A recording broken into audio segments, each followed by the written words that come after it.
Good afternoon mga ka-Gold TV. Nandito ako ngayon sa tinatawag nilang Ruin Project.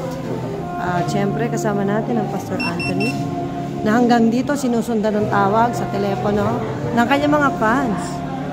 At syempre ang ating pastora na busy-busy. Magpapadala sana ng GCash pero pinagpala. At syempre ang kapatid ni Pastor Jiraya at ang kanyang nagmamagandang pastora. At syempre, ang ating ano yan? Let me eat mango. Sino po? Mango ulit. Ito po ang kanilang ano yung order niyo po? Apple. kape. Ito akin to. Ito Vietnam coffee yata. Dark chocolate? Parang Vietnam coffee yan. Ito? Kasi pares kami ni Pastor Jake. Dark chocolate ba na? Ako na nag-hot? Sinong hot na isa? Ako. Siya. Indochina. Hot ka rin? Sinong magkapares na order? Kami pong dalawa ni Pastor Jake. Oh, so ito sa'yo. Dark chocolate ito? Hindi po. Ay, ganun. Bakit ganun? Ay, strawberry yan. Baka sa iba yan. Ay, ganun baka. Hindi po. Caramel po to. So ito ano? Etong dark, maybe. Hindi po, ito po yung Vietnam coffee. Ano tayo muna? At syempre nagkakagulo kami. Ibig sabihin. Ganon. So maganda naman itong place. Yeah. My first time to come over here. Since APS. Sino yun? Yes. May kasama ba tayong letter A? Ano itong isa?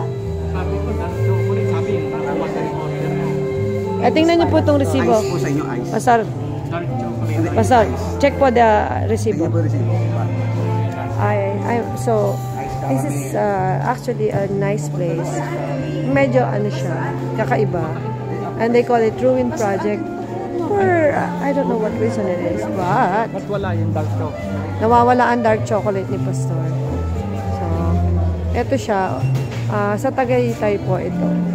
Maganda yung place. So, makikita mo naman ang kagandahan ng Tagaytay. Ayan po. Ayun, nawawala niyang kape. Natagpuan na niya. So, nandito tayo. Ayun, meron doon isang magandang hotel. Over there. Pakita ko sa inyo, ha. Ayun. O, diba? Kita niyo ba yan? So, nasa Tagaytay po tayo ngayon. At alam mo naman ang weather dito ay talaga namang napaka-inviting matulog. So, salamat sa blessing. Pinapunta tayo dito ni Pastor Jake.